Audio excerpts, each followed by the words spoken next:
Alright, going live. Gen180. Oh, it looks like that little thing came up too. It's like trying to... Is he using it on camera? Yeah, it is. It's just also doing things it doesn't need to do. So we're right now at my parents' house. We're, what is this room called? This is my old room, but now study room? Now they use it as like a study room, apparently. A reading book. So we're doing Gen180, and we're doing it for the first time with my brother-in-law, Felipe. Hey, Felipe. Hello. Welcome. Thank you. What's up, guys? How's it going? Had to do the snap. We've got Bubble T8 and Kira. Bubble T. I remember them. They're commonly on the stream. I have to let him know who's new and who's not. I remember Bubble Tea from last night. Yeah. Oh yeah. He was in the live stream for the snack unboxing. But yeah. Took you a treat. So normally I do this stream at around noon. Right now it's 10:30, so it's like an hour and a half early. But the reason we're doing it early is because we have this family event we're going to. We're going to a football game together. Maryland. Maryland and Penn State are playing. So before we go, we wanted to make sure to do this. Plus, I wanted to get Felipe to help me out with this because it can sometimes be easier with two people to do like a dialogue of sorts. So it's best to do it like in the beginning when you're together in the same place. But we might end up doing Skype version of it later. A Skype version of it. But basically, I caught him up to date with what we're doing and that we're going through the Book of John.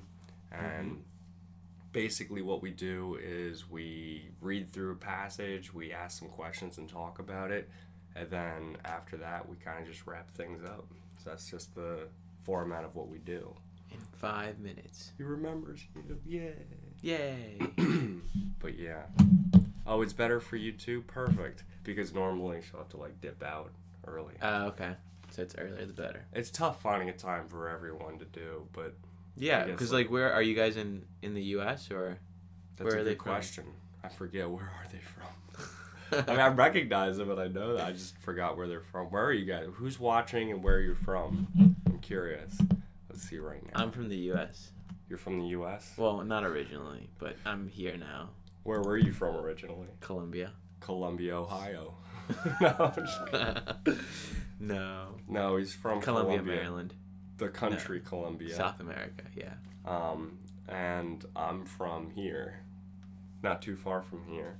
I think I'm originally from... I think you were born on this couch. Born on this couch. No, you're from here, Pasadena, I was born right? in a hospital in Baltimore, Maryland. Oh, yeah, that's right. So I'm like a Baltimore kid. Hun. Word. But yeah. Why be more when you can be... No, why be less when you can be more? That's be more. Yes. Baltimore. Be more. Oh, be more. I get it. Baltimore. Oh, San Diego. Oh, okay. All right. 10 o'clock Kung Fu. That's awesome. Get your Kung Fu on. Yeah. Ah! So we got... Hold up. Where are we going to put the chat for this? So I might end up being a little blocked out here, but it's okay. We'll have to forgive him. I'm slowly taking over. I think he is. Next time Josh won't even be What if here. you put it there? I start slowly scooting over towards getting you out of the frame. It'd be hilarious. We could probably get 3 people on this couch, but then I wouldn't know where to put anything. Because then we just have to make it really small. Yeah, we every 5 minutes you just block someone else's face. We could. That's something we could do. I know normally what we do is we'll have like a question of the week. It's this whole thing we do. Oh, cool. What's your question of the week? The question of the week this week was I forget. I wrote it down. What's up, Georgie? I wrote it down on my Google Doc, but I would have to pull that up. Okay. I'm not as prepared this time. I'm just not. That was a fun conversation, and it's over. I'm a little bit under the weather, but it's okay. Oh yeah, he is. It's okay. We gave him a bunch of zinc and mints. Zinc and mints. And elderberry. Elderberry tea. Which I just discovered what that was this morning. A magical fruit. But yeah, you're a Christian. That's an important thing to recognize. How long have you been a Christian? Like, you were raised Christian? Yeah, pretty much. So my family is Catholic in Colombia. Like, South America is just kind of culturally, and everyone's Catholic. And I don't really know why. I was talking to Joy, my wife, about this. Like, why we became not Catholic. It just was a thing. Was it because you lived with your mom, right, when you came over here? Yeah, we came over here in 2000, so when I was 8. And then we started going to, like, a Baptist church. So that was, like, moved from Catholic to Protestant. And then kind of just stuck with it. I mean, I've researched both. Yeah, sorry. That was a great segue. You are a Christian, right? You're a Christian. I was trying to be serious. This is professional time, okay? It's not professional. Okay, good. It's cash. Because I was laughing on the inside. I'm cash right now. Casual Josh. This is casual Josh and Felipe. Casual. That's all I know how to be. We should just change the whole stream name to Cash with Josh and Felipe. Cash. How do you spell cash? C-A-Z? Wait. Kaz. Kaz. Because I was thinking C-A-S-H, but that's just cash. Yeah, it is. Okay. C-A-S-H-Z. Cash. All right, so you came here with your mom. Another great segue. And then... Yeah, so we started going to this Baptist church, and then, I don't know. I mean, I've looked into Catholicism and compared and all that, but, yeah. Yeah. I think a lot of people are Catholic, and... Sorry, I'm not where I need to be. What I was trying to say is that there's a lot of people who are culturally Catholic. Yeah. Oh yeah. It's a huge population. I think it's the largest in terms of religion. There's more Catholics than anything else in the world. Oh, yeah. That's cool. Oh, I mean, look, it's Joy. Oh, hey, that's wifey. My wife. It's your wifey. Yeah, that's how you spell cash. Cash. K. But yeah, so this is Casual Josh and Casual Felipe. Cash. So basically, I was raised in a very non-denominational Christian household. Like, you know, Joy is the same way. She is? I'm just kidding. Yes, I think. And so that's kind of all I've known. But, you know, I had this whole story that I had told them with breaking away from it and then coming back to it later. You know, sort of questioning it in high school and college. And yeah, and you have to go through that. Yeah. Yeah. Yeah. So that's where I am now, is I've, like, gone full circle, and now I'm, like, finding it on my own and kind of... Making it your own. Making it my own. Exactly. I like that. And I think that a lot of us are in a similar place. You know, I'll ask people that are watching that we all kind of came... In some way, we came full circle from something before. Yeah. Whether it was agnostic or atheist or... not knowing what, but trying to figure it out. Mm-hmm. And I think this is like when a lot of people, like our age, is when a lot of people go through What's that time? Whenever you're not like you're thinking of going off on your own and doing your own thing, and you got to decide what it is you're gonna do.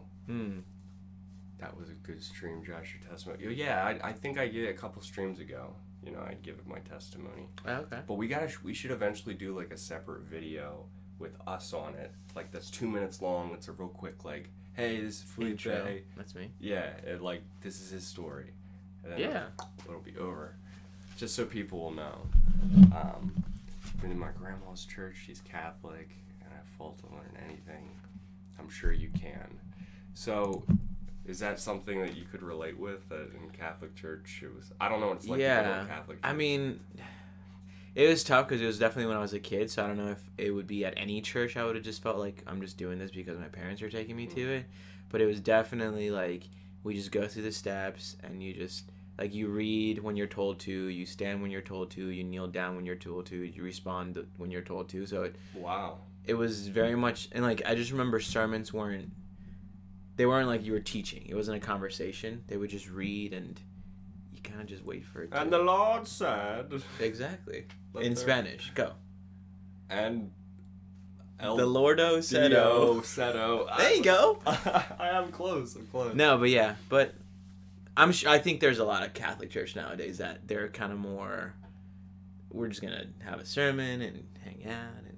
Wait, so they're more like casual now? Yeah, I think so. At least from my experience was, because like I grew up with like the guys wearing like the hat. And like the actual Catholic hat thing? Yeah, like the... Do they have that thing they light the candles with? Yeah. That's so and there's legit. Candles. There's more candles in there. Like, I don't think they need to pay, like, heating, because it's just a lot of candles. Their candle heated. That's good. They're candle heated, yes. They're candle heated. But yeah. So we have been doing John chapter 1. We've been completely through that in the first 3 weeks. So I guess now we're finally rolling into the John chapter 2. John chapter 2. I'm always curious where everyone's at with these different things. Bye, Bubble Tea. Bye, Bubble Tea. They're more modern, and some of them actually do modern worship. Oh, really? I didn't know that. Yeah. I versus like the choir boys.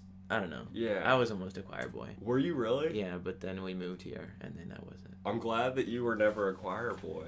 I mean, I kind of wanted to wear the cool like gown, but is that gown?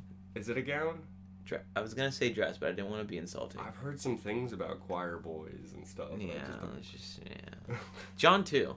John 2 is a thing. But yeah, so we're reading through the book of John. We're on the second chapter.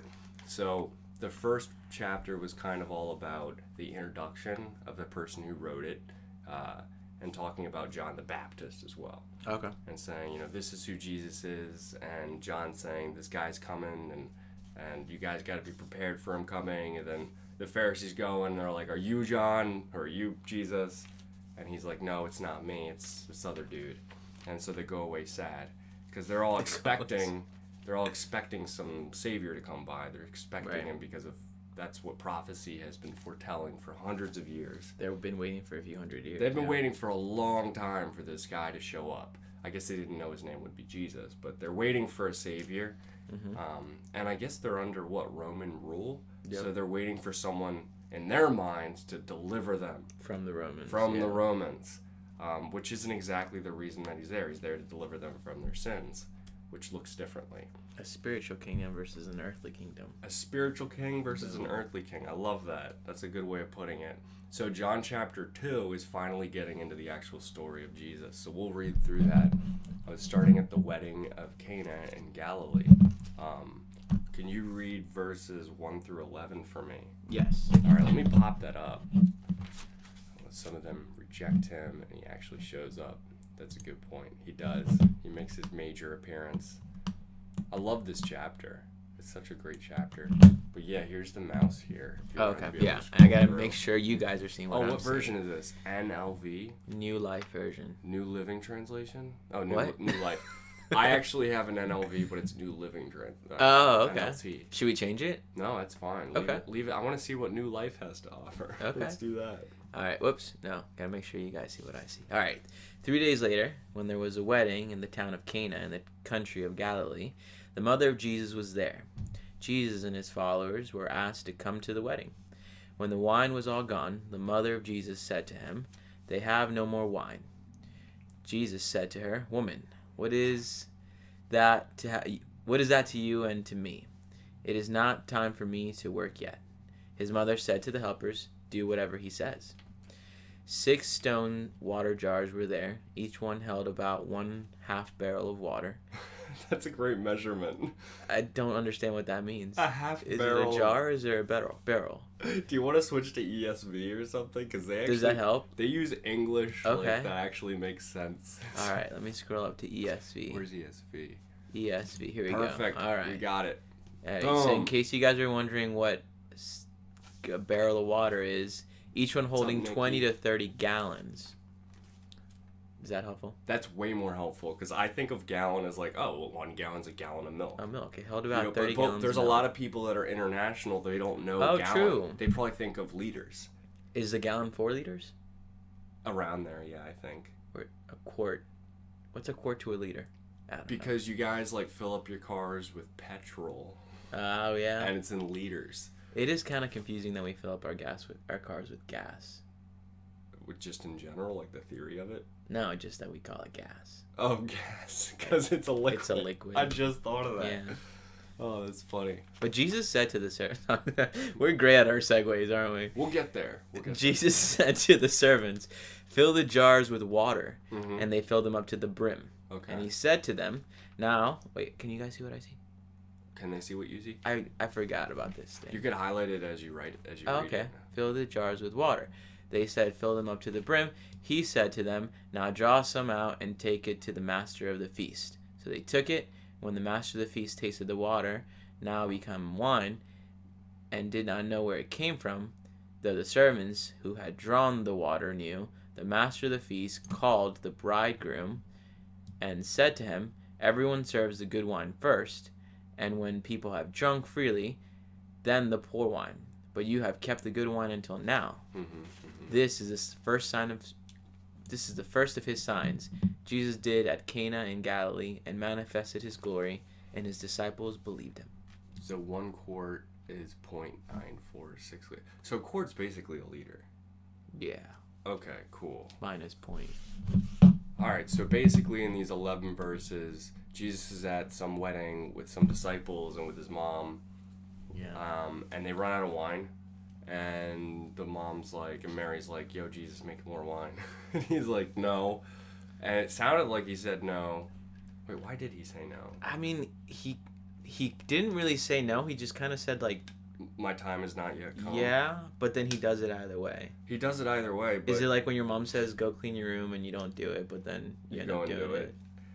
The reason he gave is he doesn't want to, he said, my time is not yet come. Like, it's not time for me yet. But it's cool that, like, Mary still knew that he could do it, you know? Because, Well, like, this was his first sign, but she's like, come on. But you know what to do, right? Do you think it's his first sign, his first public sign? Like, I always wonder if he's done things before, but this will be the first thing like, in accidentally public. when he was a baby. Just like, Is what, like juice to wine? Yeah. No, like water. I don't know. Well, he must have known that, she must have known he could do it. Right. Well, I'm trying to find here because it says this was his first. What's up, Colby Cheese there? This was his first sign. It doesn't say publicly, just his first sign. And what's the sign first mean? of his signs. What's that mean? Like, I think it's sign? like miracle. My translation said miracles. I think a sign, for me, yes, it is a miracle, but also it points to something. Yeah. You know, it's true. It's like directing your attention towards something. I think he was basically trying to say, like, I'm not trying to start my thing yet. Start my ministry. Whatever I've done in the past, well, I'm not trying to start that. Yeah, exactly, the ministry. Because the second you start that, you can't hit pause. It's like an immediate thing. Well, and like all along, I mean, I'm skipping way ahead, but all along, every time Jesus did a miracle for like the first few years of his ministry, he would tell people, like, don't say anything. Right. Like, keep it on the DL. Like, and every they would time just he run around. heals someone, he says, don't tell anyone. Yeah. But then the healed guy would run and tell everyone. Yeah, that's interesting. Because he didn't want it massively public. It's like he didn't want to be famous. Yeah. That wasn't the reason he was here. Yeah. It is interesting that his first miracle was turning water to wine.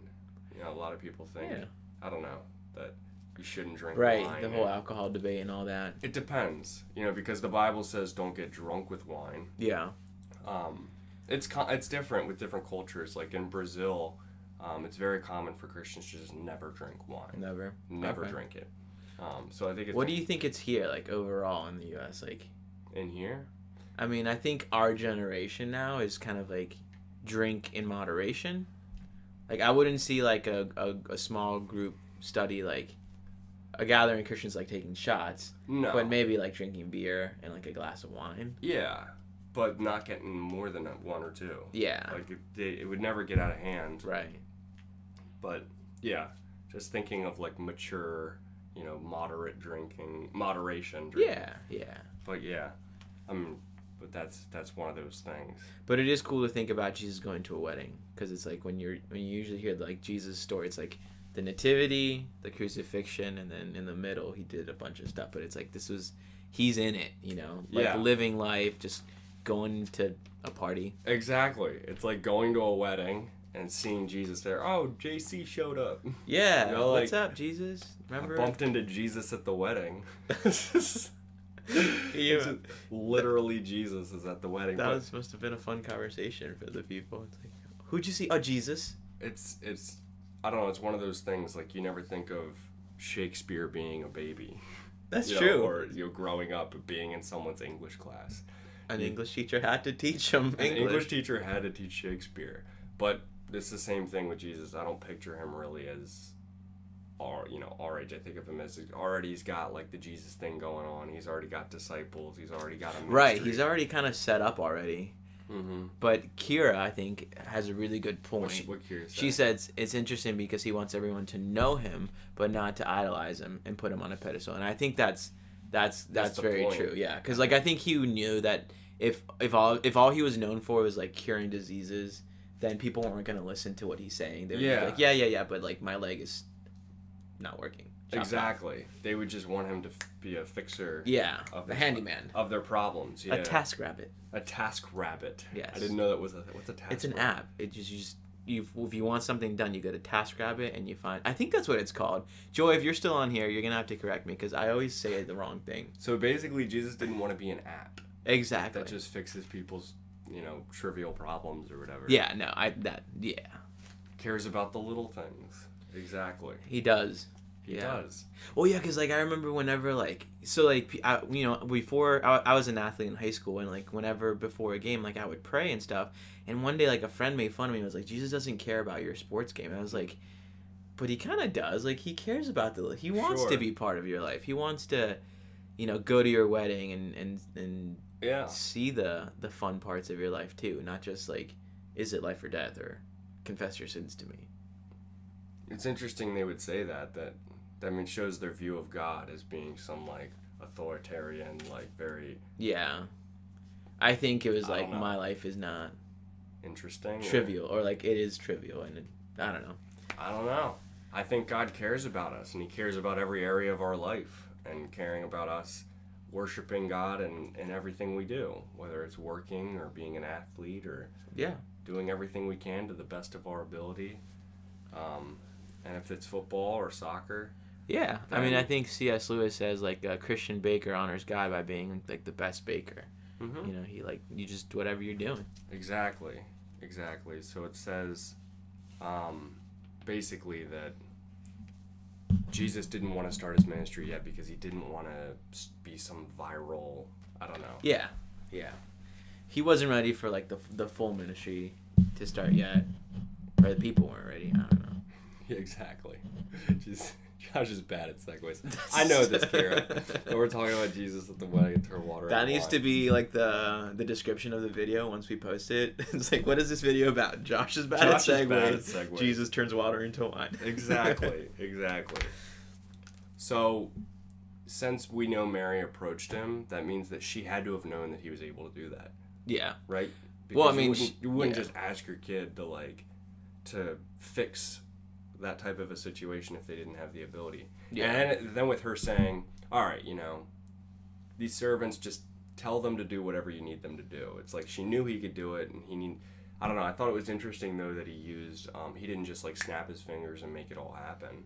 He still uses people. Yeah. He used the servants to fill the giant jars and filled them up with water, and then he turned that to wine. Well, that has to be the coolest servants, because like it said in there that no one knew where it came from, but the servants who had drawn the water knew. That has to be cool. Like you're the first, you know where that came from, and you know what you put into that. And they're just jar. keeping that secret. Yeah, but yeah, that's still cool that Jesus used people for his first, and I think he does that throughout the whole thing.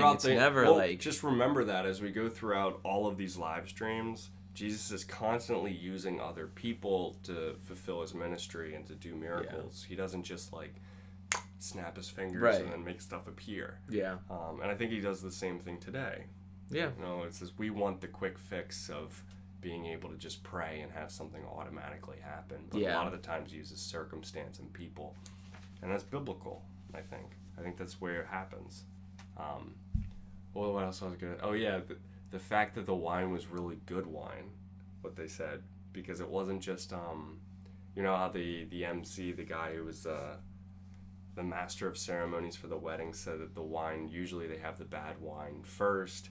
And then good wine first, and then the good wine first. Later. And then after everyone has had a lot to drink, then they bring out the lower quality wine. Yeah. So it was high quality wine. Yeah, which is like, God can't make anything bad. No, he can't. He's going to make some good wine. He only makes the best wine. I'm not a fan of wine, but I think I would like Jesus' wine. You probably would like some Jesus wine. I like Jesus wine. The Jesus Vineyard? The Jesus Vineyard. There probably is a vineyard that like... It'd be like, how old do you think Jesus was? Like, maybe like, let's say 27. It's like, 27 AD.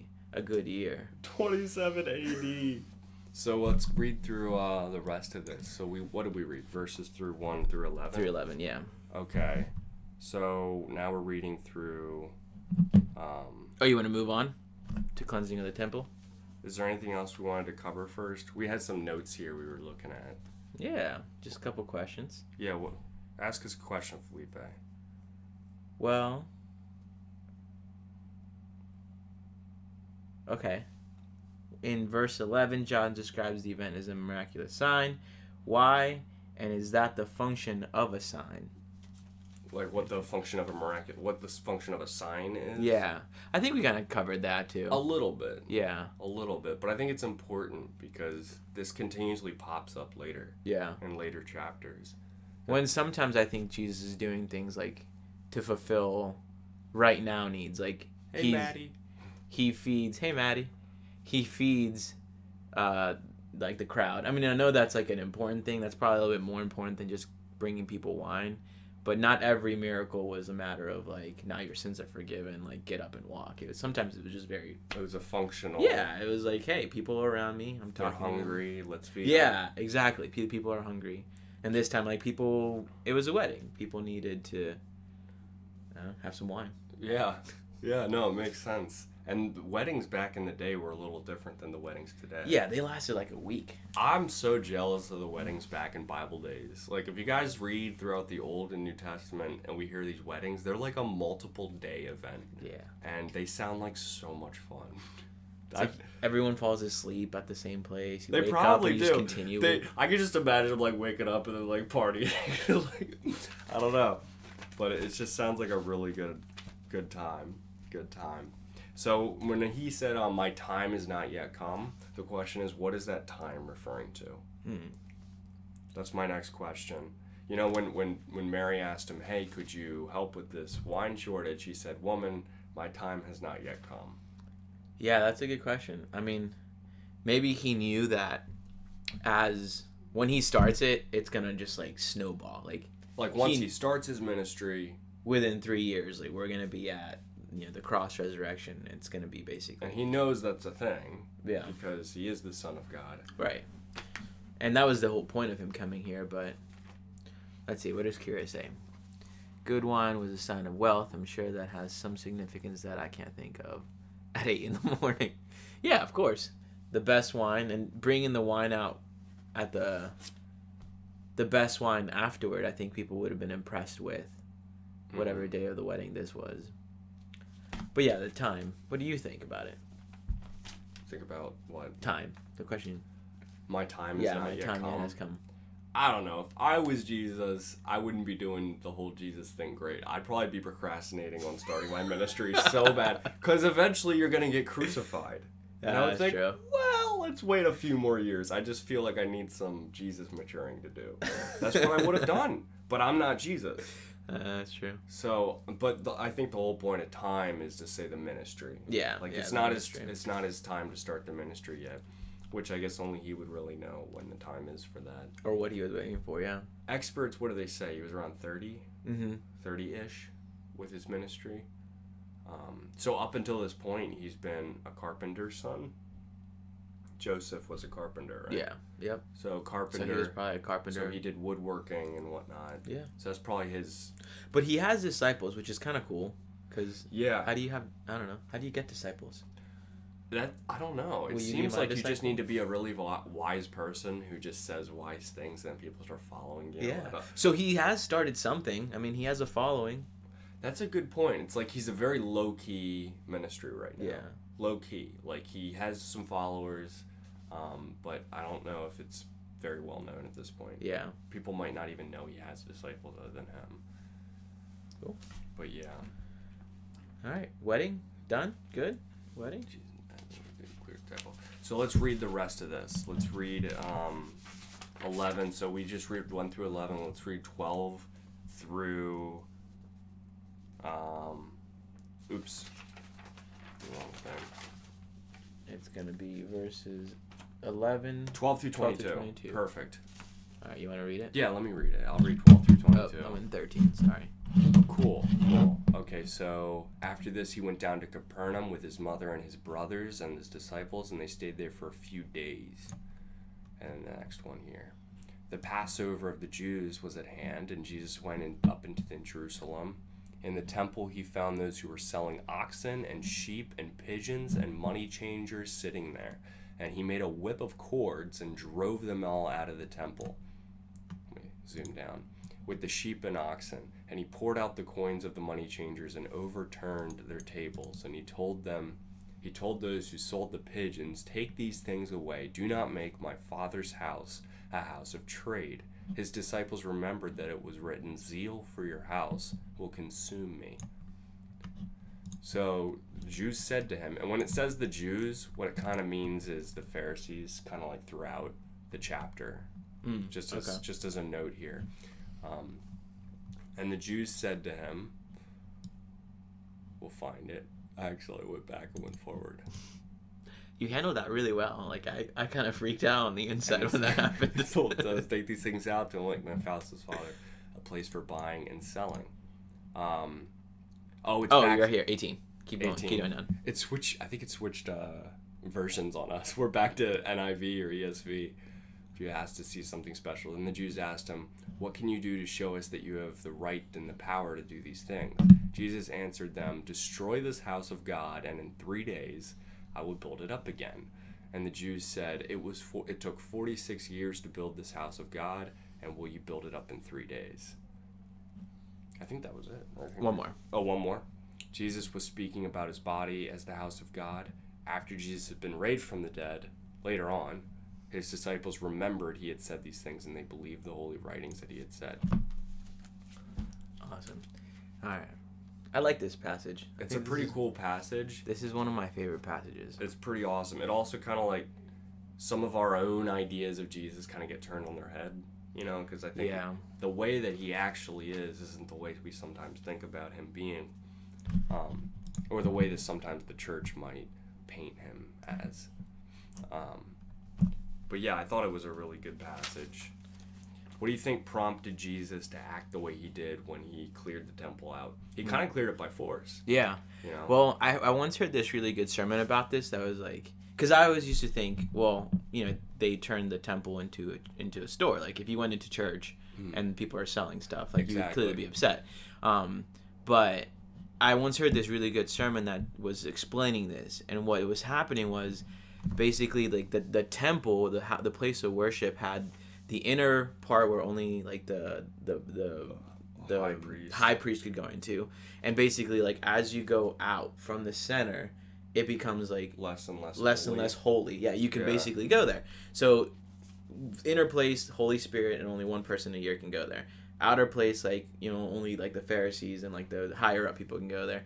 Outside, the Jews, if you're a Jew, you can go there. And then on the outer shell, that's where the Gentile place of worship for the Gentiles would be. So Gentiles, any non-Jew. Non-Jew, yeah. And so what happened was the Jews that were in the area basically turned the outer ring, and this is where this story takes place, the outer ring into a market, so that as Jews and Gentiles came in to worship, they would have to buy the animals of sacrifice, and all those animals were sacrificial. But they were, you know, I think this is a little bit more conjecture, but like, you know, they were raising the prices, they weren't being fair, they were taking up space for people to worship. And I think that's what made Jesus really, really mad, that basically he saw that this was supposed to be a place of worship, a place where Jews and Gentiles could come in. Yeah. And they were turning into into like a business opportunity. Yeah, yeah. And they're trying to swindle people into buying stuff in order to get right with God. Yeah. You know, sacrifice animals to clear their sins and whatnot. Right. And I think like it was okay to sell those things outside the temple, but once you were bringing it inside, you know, it was that you can clearly see that, you know, where you're turning a church into a marketplace.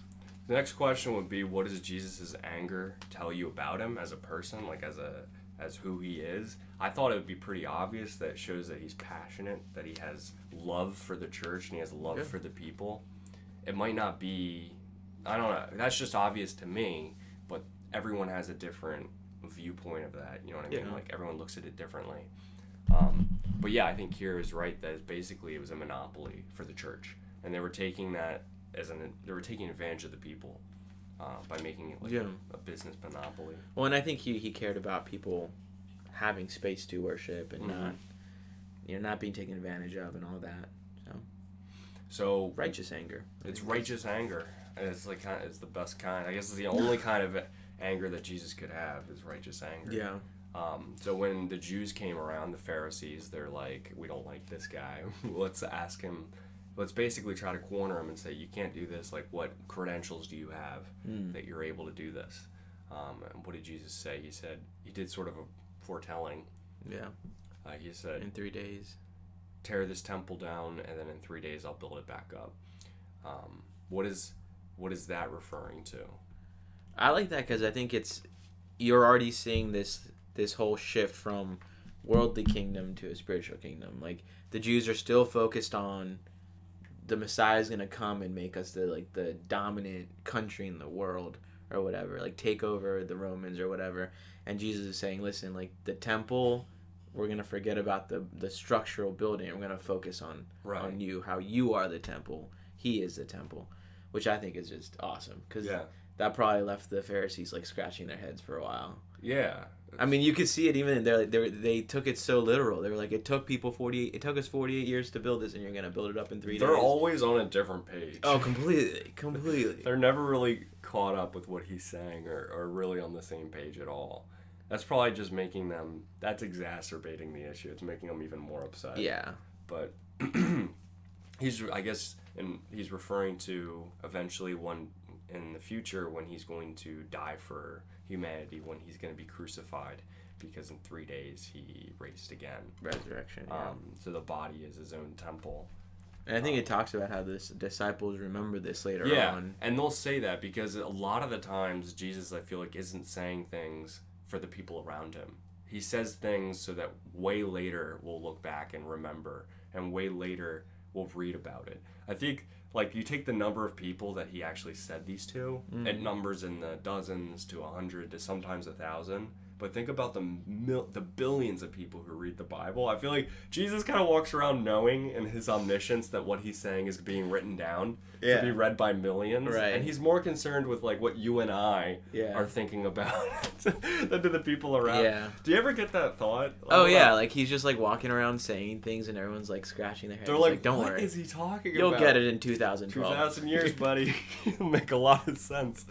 But yeah, no, there's a lot of to the opposite of that, I would say that there's a lot of highly contextual things of that time that he uses to communicate effectively to the people around him. He uses a lot of analogies that only really they understand. And later on, when we start studying history, we can figure out the meaning. Yeah. But it's not clear to you, someone like you and me in the 21st century right away. Well, and I think he was trying to be shocking. Like, he's trying to turn this whole culture on its head, because it's a big change. Massive change. It's kind of the change, right? And it was supposed to happen from the very beginning. It wasn't like things weren't that great and then things started becoming great. I think it was all one linear story. Yeah. And Jesus set things up. God set things up in this way that Jesus is fulfilling. Yeah. All of that. And I think he knew, though. To be fair, I guess we made Jesus sound like this, like, I don't know, almost like a troll. Like, you'll get it one day, buddy. You'll get it one day. No, but he's not a troll. You're right. He knew that they would get it if they just had the I don't know what it is, like the discipline or like the heart to hear him. Yeah. Because an open heart. Even like a fisherman and a tax collector eventually figured out what was going on. Yeah. So I think like the Pharisees could have figured it out. The Jews could have figured it out. That's the thing. He doesn't always speak 100% plainly. Yeah. Because he wants to attract a certain person who has the heart ready for it. So he kind of like, I don't know how you say that, but basically he is trying to leave things a little open-ended and hoping that people will have a heart to follow and a heart to listen. Because if you have a hard heart, like the Pharisees, you'll never get it. Yeah. In the way that he says things. You'll never get it. Why do you think his resurrection will be his ultimate credential? Dude, if you can come back from the dead, you're just pretty on top of everything. I agree. Like, that's the, like, when I read that, I'm like, that's the God that I follow, the one that predicted his own death and resurrection. I mean, that's the big difference between him and every other religion, you know? That's a good point. No one else claims to even. They don't even claim to have someone that could raise from the dead. So 10 out of 10 people die, but it's like the death was conquered with Jesus. And that was, I think, symbolic in a way of how sin was conquered, because when we sinned, we brought on death, and then death claims all of us, but that Jesus conquered that, and now we can conquer that through him. Yeah. I think that's kind of, there's more here that we wrote, there's more to go through, but I think that's a good way to wrap it up. Yeah. We can finish the rest next week. But I think that was a good way to wrap it up. That's the whole point of Christianity, is that, sin brings on death, it brings separation from God, and that Jesus conquered death on the cross, and now we can conquer death through his sacrifice by believing in him.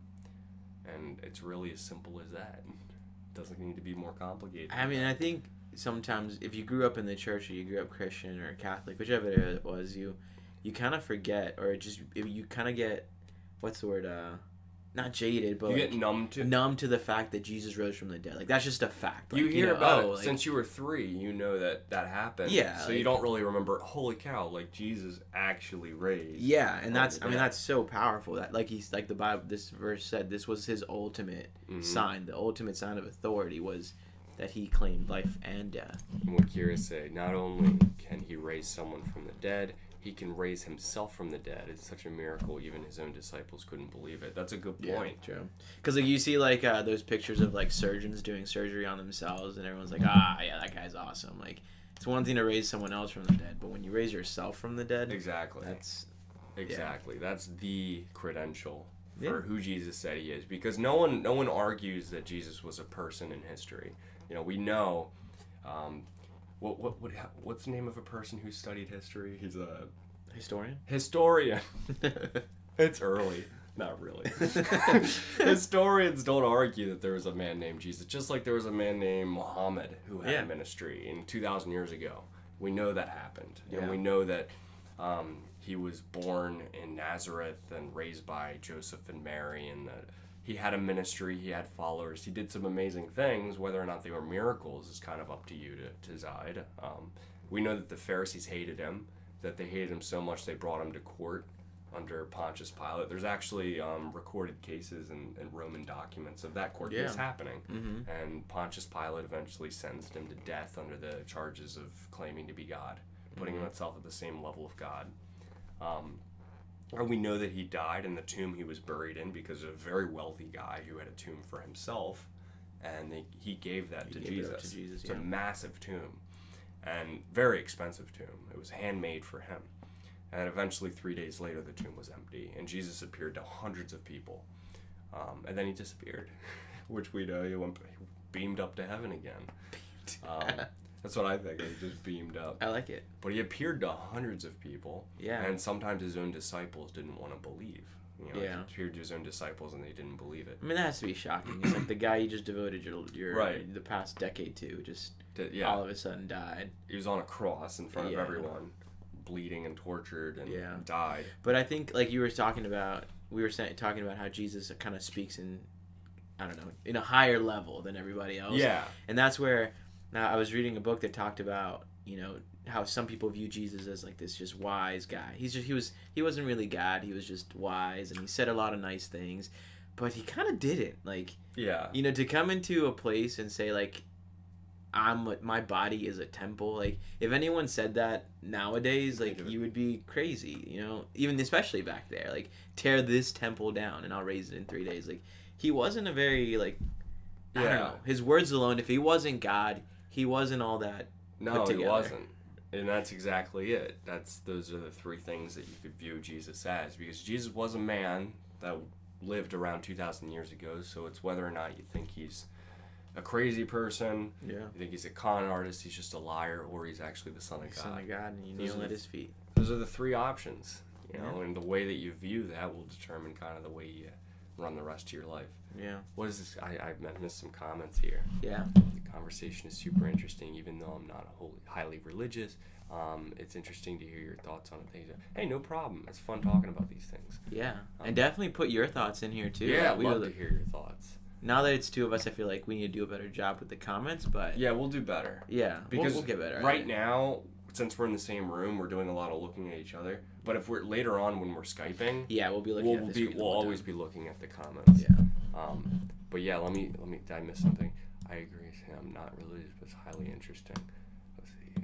He'd be labeled as a terrorist. Yeah. He would. Tearing down temples and overthrowing governments, definitely. I'll tear down this temple. Beamed up. I'm thinking of like Star Trek. Yes, that's exactly what I thought. Beam me up, Scotty. Beam me up, Scotty. But that's literally what happened, right? Yeah, on a cloud. On a cloud. We're beamed up. Think Star Trek and Dragon Ball Z. Just together in one. What's that cloud called? Nimbus. He's on a Nimbus and he goes up. No, that's pretty cool. But what's amazing is as soon as he beams up, his disciples, like, they completely did a 180. Yeah. Like, they were some of the most timid people who were, like, throwing away their faith. I'm not a Christian. I'm just another guy. I'm not. Well, they went back to Jesus, like, caught them, and they were back to fishing. Yeah. Immediately after Jesus got crucified, his disciples scattered. They were like, screw this. I'm terrified. He clearly wasn't who he said he was. And we see them fishing again. Like, he found them as fishermen, and they're back at it fishing, trying to pick up their old life. Hey, guys, remember me? I wasn't with Jesus. I wasn't gone for 3 years. No, that wasn't me. But then 3 days later, when Jesus is walking around talking to hundreds of people, including his own disciples, they become some of the most courageous people on the face of the planet. Yeah. And from that point on, they're incredibly fearless. Incredibly fearless. To see that, I think, would be life-changing. That's what I love about that story. Like, you can't make that up. Like, if you were making all this up, like, Peter would have been, like, an awesome, like, soldier who comes around, had courage from day one. Right. No, coward. He was a coward. Denying Jesus left and right. Yeah, he denied Jesus 3 times in a row. Right after Jesus said, by the way, you're about to deny me 3 times in a row. You're skipping ahead, though. These are spoilers. Oh, right. Spoiler alert. Okay, sorry, guys. We can get a little ahead of our Christian selves. Our Christian selves. Talking about stories and whatnot. This was fun, though. I like doing this. Back at it again with the fishing. But yeah. No, this is good. This is good. It's 11. We wanted to wrap this up within an hour. I think we've done that. Well, we have a little more to finish off, but we'll do that next week. And I won't be with Felipe next week in the same room anyway. I'll be back in New Jersey, and he's here in Maryland with his wife. And what do you do for a living? You're a physical therapist. Physical therapist. Or physiotherapist. I don't know what the difference is, but that's what every other country says. That's what other countries say. It is. I don't know why I keep pointing at you. But yeah, so we'll probably do this thing. You might guys remember KakaoTalk? I don't know if anyone of you guys remember KakaoTalk. I think some of you will, but we basically we did it like this so that we have 2 Skype windows, and one's up here like that, and one's down here, and then we keep like these windows over here. Basically, we'll organize it all neat and whatnot so that we can all see each other and do this together. So that's what we'll be doing next week. So we'll be virtually together. Always together. And then we'll do that. You complete me. We should make that the thumbnail. With like the mouth. With the mouth. I love that. It's like those old Michelangelo paintings. They're always like, I got like a little boob hanging out. It's so random. I don't know why Michelangelo did that. Anyway, what's going on here? I missed some of the comments before. We'll read the comments before we go. What's this say? Oh, Colby Cheeser. This guy's another K-pop reactor. Oh yeah? Yeah. Okay, awesome. Colby Cheeser. The education was real for the Saturday morning things. No problem, Colby Cheeser. Some of them didn't even believe it was him at first either. True. Yeah. True. Like Thomas, doubting Thomas. Oh yeah. Doubting Thomas. Doubting Thomas. He had to put his fingers in his. Mm-hmm. But I feel like that's a good thing for me, someone like me, to see, because I feel like I might have had to have been that Thomas, to be honest. Oh my gosh, all of us would have. Like. Yeah. Can you imagine seeing like your grandmother back from the dead, or your friend, or Jesus? It'd be crazy. That's crazy. Yeah. It would have been. That's crazy talk, Felipe. I would love to say I would have been. Okay. I'm sorry. It's crazy. But it is crazy talk. Yeah, it is crazy talk. So I think I would have been the Thomas, even though I'm reading the Bible later and I'm like, Thomas. Ew, that would have been Thomas. me. But yeah, so it'll be fun.